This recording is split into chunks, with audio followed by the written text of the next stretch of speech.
गुरुओं के गुरु संत शिरोमणि गुरु रविदास जी महाराज और हम सबको जीवन देने वाले परम पूज्य बाबा साहब डॉक्टर अम्बेडकर के चरणों में कोटि कोटि नमन करते हुए आप सभी भाइयों और बहनों को मेरा क्रांतिकारी जय भीम। मोहनलाल जी, कुटेल साहब, जगमान जी, बागले जी और तमाम साथी जिनके नाम है, उत्तम चंद जी मेरे साथ निकट से आए, बिमला जी, बहन मधु चौधरी। मैं बहुत ज़्यादा समय आपका नहीं लूँगा, लेकिन मैं कुछ बातों पर जरूर आपका ध्यान आकर्षित करना चाहूँगा। और ये राउंड टेबल की जो पृष्ठभूमि है, 13 मई 2023 को आपको पता है पिछले कुछ समय हमारा कैसा गुजरा है। तो हम लोगों को लगा, बहुत सारे लोगों को लगा कि समाज में एक आपसी बातचीत का जरिया बनाना चाहिए। हम लोगों ने 2018 में SC/ST एक्ट के खिलाफ भारत बंद किया, उसको मुकम्मल किया, सरकार को दबाया, सरकार को मजबूर किया। संत शिरोमणि गुरु रविदास जी का जो तुगलकाबाद का जो स्थान था, उस पर सुप्रीम कोर्ट को झुकाया। SC/ST एक्ट पर सरकार सुप्रीम कोर्ट को अपना फैसला वापस लेने के लिए मजबूर किया, लेकिन बात थोड़ा आगे नहीं बढ़ रही थी। काम तो चल रहा था, लेकिन समाज में बात आगे नहीं बढ़ रही। तो 13 मई 2023 को दिल्ली में पहला एक राउंड टेबल समाज का किया।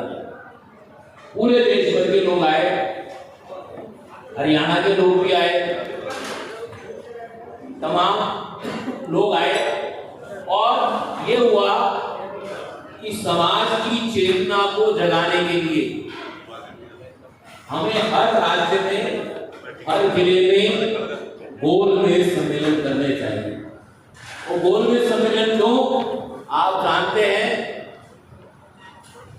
हमारे समाज को जो अधिकार मिले उसके मूल में जो बाबा साहब ने 3 गोलमेज सम्मेलन अटेंड किए थे, वो उसके मूल में थे। बाबा साहब के राउंड टेबल ने जो उन्होंने इंग्लैंड में हिस्सा लिया, उन्होंने हमारे अधिकारों की नींव डाली। उस नींव को संविधान ने सुनिश्चित किया और ये तय कर दिया कि हमारा समाज कहीं भी रहे, लेकिन अधिकार उसके बाकी लोगों के बराबर होंगे, सम्मान बाकी लोगों के बराबर होगा। ये राउंड टेबल की जो है पृष्ठभूमि है। अब ये जो हरियाणा में हम लोग राउंड टेबल कर रहे हैं, किशन कुटेल जी उसमें बहुत ही सक्रियता से भाग ले रहे हैं। जहां भी सम्मेलन होता है, हम सब लोगों की तरफ से किशन कुटेल जी 2 दिन पहले, 3 दिन पहले, 1 दिन पहले वहां पहुंच जाते हैं और पूरे इलाके को जगाते हैं। आप जैसे तमाम सक्रिय साथियों को इकट्ठा करते हैं।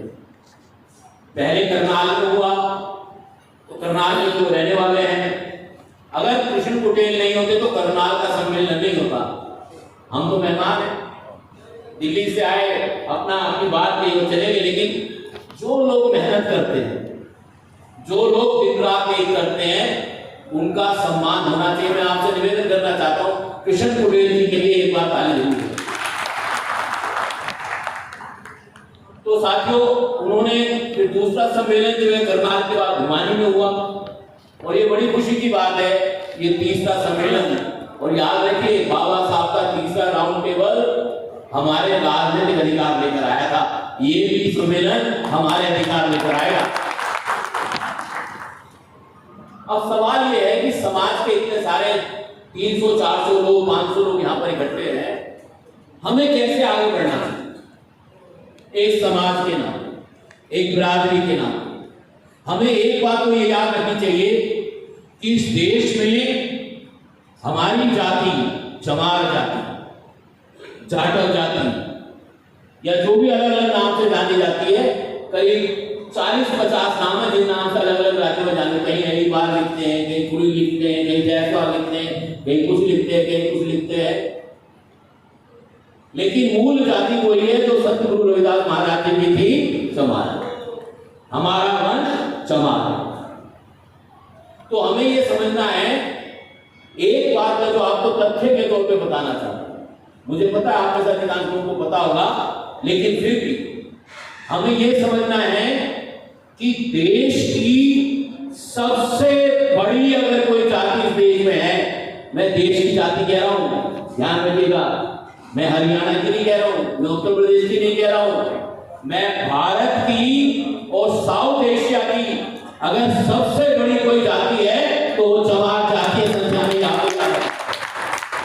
हम बांग्लादेश में हैं, हम पाकिस्तान में हैं, हम नेपाल में हैं, हम भारत में हैं, जहां जहां हम इंग्लैंड में भी, हम कनाडा में भी हैं, हम अमेरिका में भी हैं।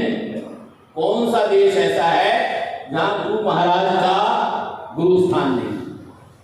तो एक बात तो ये याद रखनी है, हम देश की, हम ब्राह्मणों से संख्या में कई गुना है, हम ठाकुरों से एक संख्या में कई गुना है, हम जाटों से भी संख्या में कई गुना है, हम किसी भी जाति के मुकाबले में दुगने तिगने चौगने हैं। तो आपको कितना ही बड़ा मूंछों वाला चौधरी हो, खौफ खाने की जरूरत नहीं है। चमार देश की सबसे बड़ी जाति है, अगर एक बार उठेगी तो सब काम बराबर हो जाएगा। एक बात ये। दूसरी बात मैं कहना चाहता हूं, जब हम बड़ी जाति होते हैं और हमारे जमात में जब दूसरी भी छोटी छोटी जातियां होती हैं, और उनको समझना है 1228 ऐसी जातियां, 1200 ऐसी जातियां जो दलित समाज में आती हैं। और ये जो एजेंडा हमने, चमार एजेंडा जिसको हम कह रहे हैं, हम सबको बताना चाहते हैं ये एजेंडा चमारों ने बनाया है, लेकिन ये एजेंडा केवल चमारों का नहीं है, पूरे दलित समाज का एजेंडा ही हम बताना चाहते हैं। हम किसी जाति को छेद नहीं दे रहे, किसी जाति को छोड़ नहीं रहे, और हम तमाम जातियों को कह रहे हैं भाई आप भी पढ़ लो, आप भी समझ लो, आप भी अपनी जाति से तो दूर।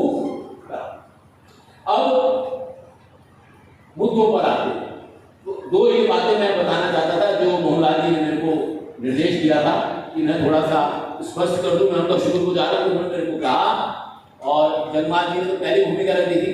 हमको ये समझना है कि हम लोगों को ये अंदाजा नहीं है, हालांकि हमारे में बहुत सारे सरकारी अधिकारी हैं।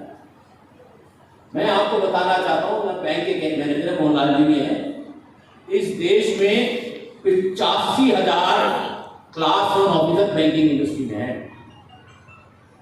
इतनी तो देश में बैंकों की ब्रांचें नहीं है जितने क्लास 1 ऑफिसर शेड्यूल कास्ट के। 1.25 लाख यूनिवर्सिटी में प्रोफेसर शेड्यूल कास्ट समाज के हैं। तो हम कोई कमजोर कौम नहीं। अब ये जब आप कमजोर नहीं होते हैं, आप शिक्षा में आगे हैं, आप राजनीति में आगे हैं, कई पार्टियां ऐसे जिनके अध्यक्ष हमारे बिरादरी के, बहन मायावती से शुरू करो तो आपको पता चल जाए कौन कौन से। तो हमारी जो ताकत बहुत ज्यादा है, लेकिन क्या हम इस ताकत का इस्तेमाल अपने समाज के हितों को आगे बढ़ाने में कर पा रहे हैं? ये आज सबसे बड़ा सवाल हमारे सामने है।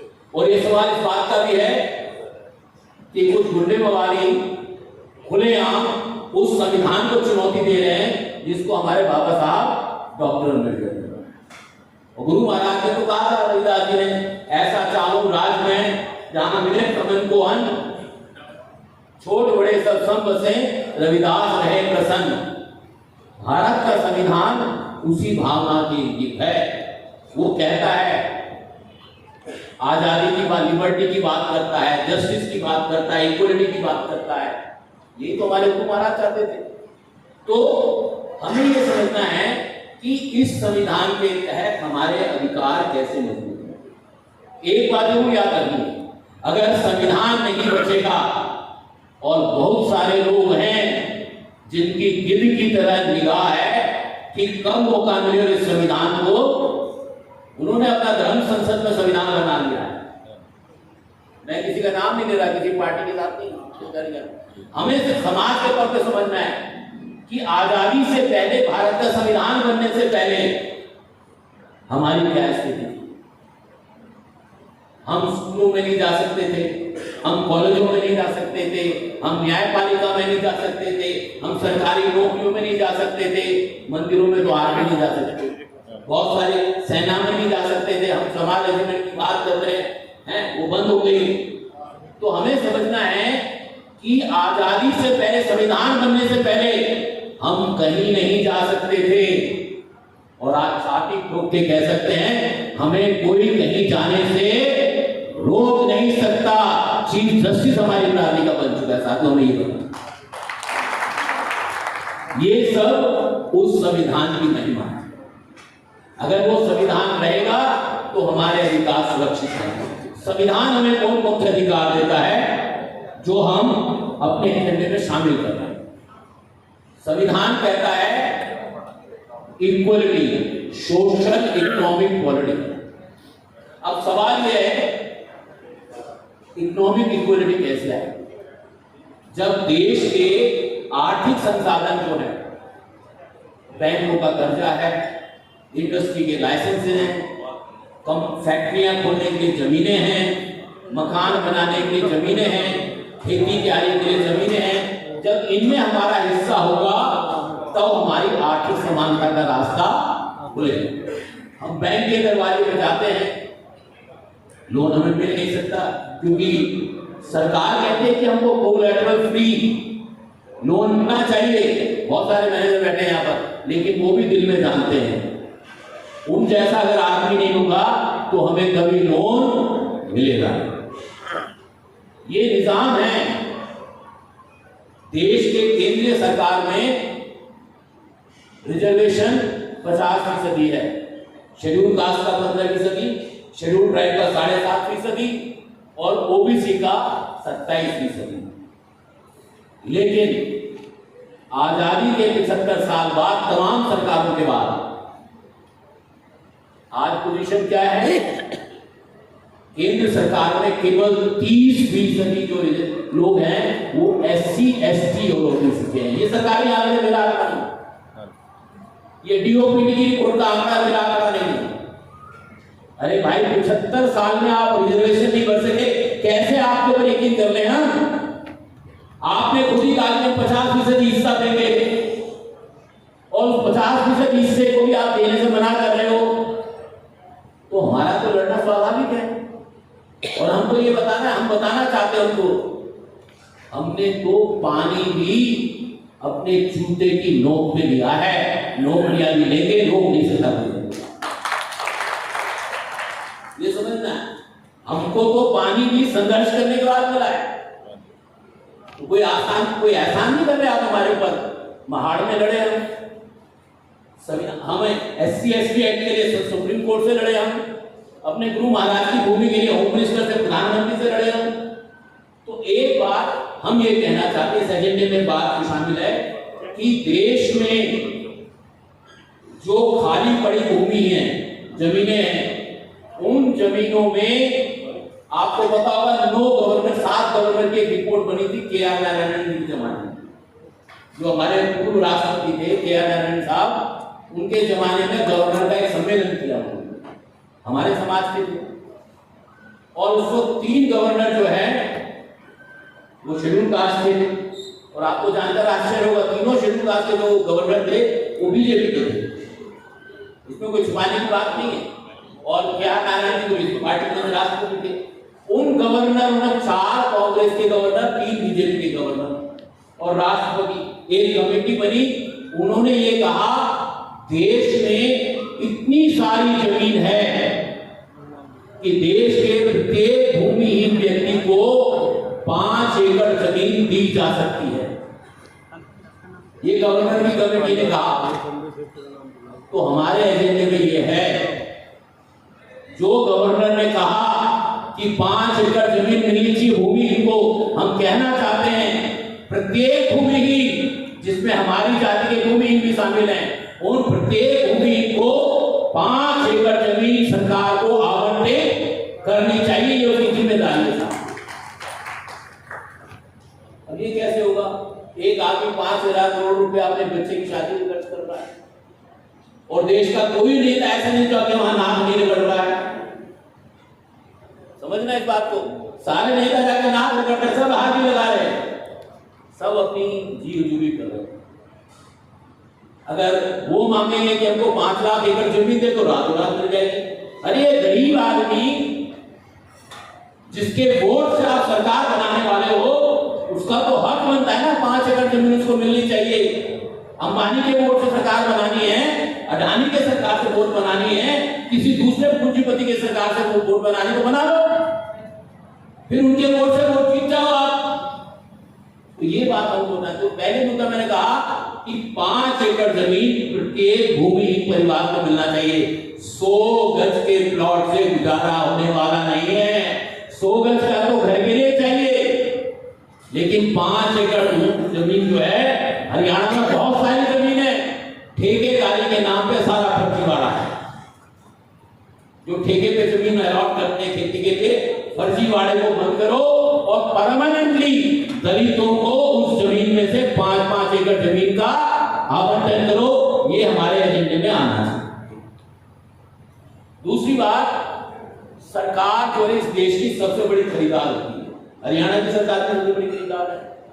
वो क्या नहीं खरीदती, वो मिट्टी तक खरीदती है, बजरी खरीदती है, वो कागज खरीदती है, स्टेशनरी खरीदती है, सेवाएं खरीदती है, जो भी चीज आप इमेजिन कर सकते हो सब कुछ सरकार खरीदती है। 2011 में हमारे संगठन नायकोर ने डॉक्टर मनमोहन सिंह से बातचीत करके जो है सरकारी प्रोक्यूरमेंट में से, सरकारी खरीद में 4% का रिजर्वेशन SC/ST के लिए करवाया था।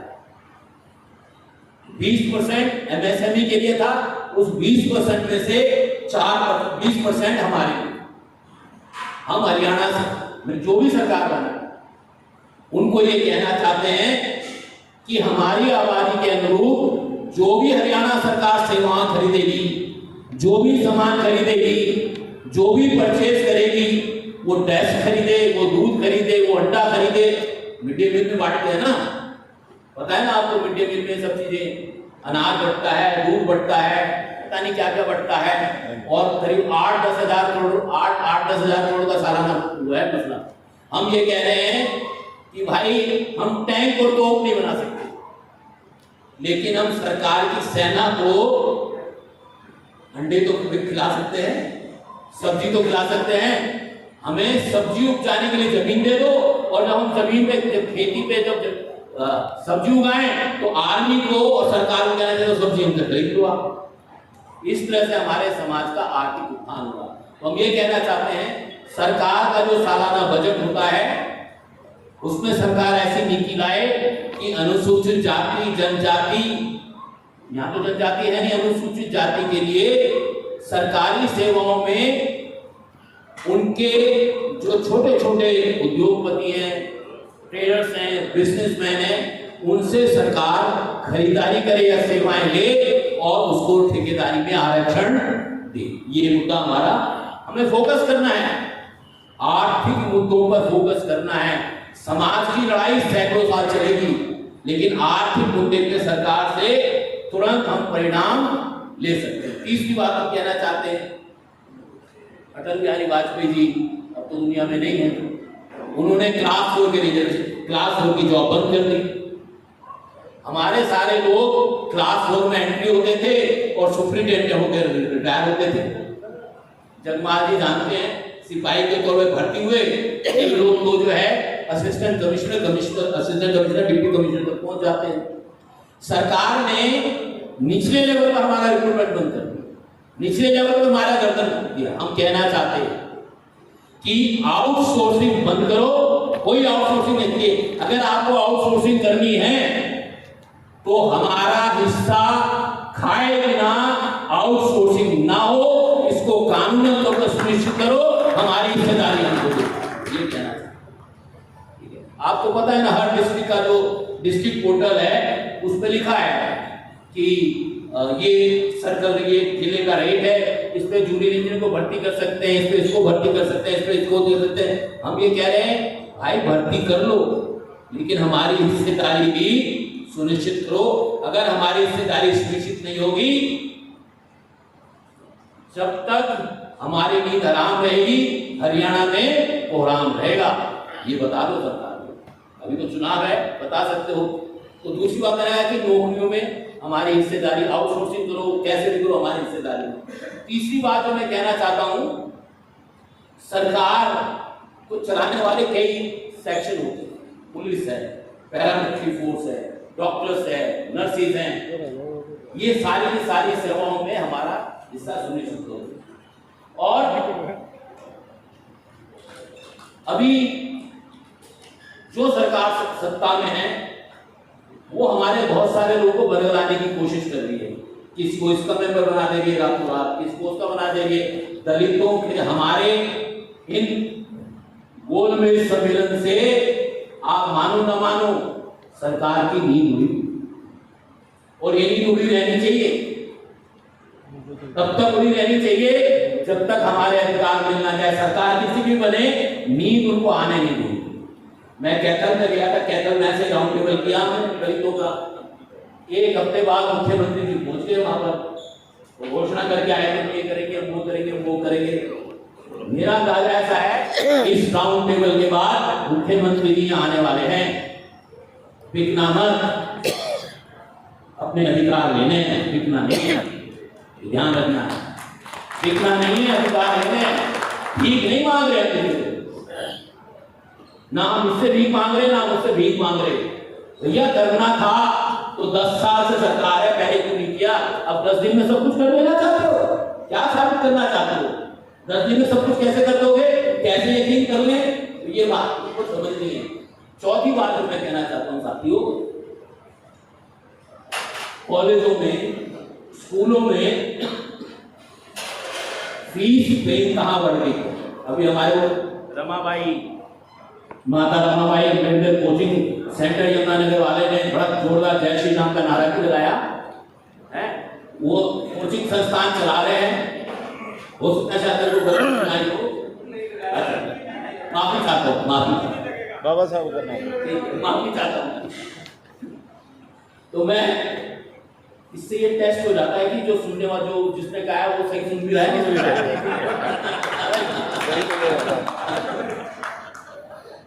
नहीं। तो लोगों को थोड़ा मनोरंजन कैसे होगा? तो मैं ये कह रहा था कि जो कॉलेजों में, जो स्कूलों में जो सरकार बेइंतहा फीस बढ़ाती जा रही है, राइट टू एजुकेशन कह रहा है कोई फीस नहीं होगी, कुछ नहीं होगा, कोई फीस नहीं होगी 14 साल तक के बच्चे के लिए। हम ये कहना चाहते हैं कि इस देश में free education, right to education, free education का जो राइट है, बच्चा नर्सरी में जाए, अगर पीएचडी भी करना चाहता है तो सरकार की जिम्मेदारी होनी चाहिए कि उसको पीएचडी कराने की फीस माफ हो। सर अपने लिए मांग रहे हैं, दूसरों के लिए भी कुछ मांगो। सबके बच्चों को पीएचडी फ्री करने की सरकार इजाजत दे। पढ़े, जिस देश में जितने पढ़े लिखे लोग होंगे उतना ही देश तरक्की करेगा। हम देश की तरक्की के साथ हैं। तो हम ये कहते हैं। तीसरी बात, एक और बात मैं आपको याद दिलाना चाहता, सरकार को बताना चाहते हैं, डिमांड में चार्टर में लिखना चाहते हैं। एग्जाम हो रहे हैं आजकल, सारे फेल हो रहे हैं काम। वे एग्जाम देने वाले तो फेल होते ही होते हैं, एग्जाम देने वाले भी फेल हो रहे हैं। कोई एग्जाम पेपर ऐसा नहीं है जो लीक नहीं हो रहा है। ठीक है, अब अयोध्या का तो आपने सुन लिया, वो देते हैं भगवान को धोखा, टप टप टप टप। तो ये जो लीक हो रहे हैं पेपर, हम सरकार को ये कहना चाहते हैं कि एग्जाम की फीस बहुत बढ़ गई है, बेइंतहा बढ़ गई है। अरे सरकार इतनी गरीब हो गई है कि वो बेरोजगार बच्चों की से भी पैसे वसूल करेगी, नौकरी के लिए जा रहे हैं उसके लिए पैसे वसूल करेगी। पहले तो सरकार रेलवे का टिकट भी तक दे देती, पास तक दे देती है एग्जाम में जाने के लिए। और ये सरकार इतनी कमजोर हो गई है। हमारा आज अखबार में खबर है कि डायरेक्ट टैक्स का जो वसूली है वो बहुत 25% बढ़ गई है। अरे टैक्स पे टैक्स बढ़ाते जा रहे हो और बच्चों से सुविधाएं छीनते जा हम ये मांग करना चाहते हैं किसी भी एग्जाम, नौकरी के किसी भी एग्जाम में कोई फीस नहीं होनी चाहिए, ये हम मांग करना चाहते हैं। कोई फीस नहीं होनी चाहिए, चाहे वो बच्चा हमारा हो चाहे किसी होगा। नौकरी के किसी भी एग्जाम में कोई फीस नहीं होनी चाहिए। इसके अलावा अगर कोई बच्चा आउट स्टेशन जा रहा है एग्जाम देने, तो उसके ट्रांसपोर्ट का खर्चा, उसके ठहरने का खर्चा भी सरकार को बर्दाश्त करना चाहिए। इसको भी हमें अपने चार्टर में मांग देना चाहिए। साथ ही मेरे पास बहुत सारी चीजें हैं, लेकिन मैंने सोचा कि इससे पहले मोहन जी मेरे को कहेंगे कि माफ कर दीजिए, तो मैं बस एक बात कहकर की बात खत्म करूँ, वो भी 10 सेकंड लगेंगे। हमारे हरियाणा में करीब 100 महकमे हैं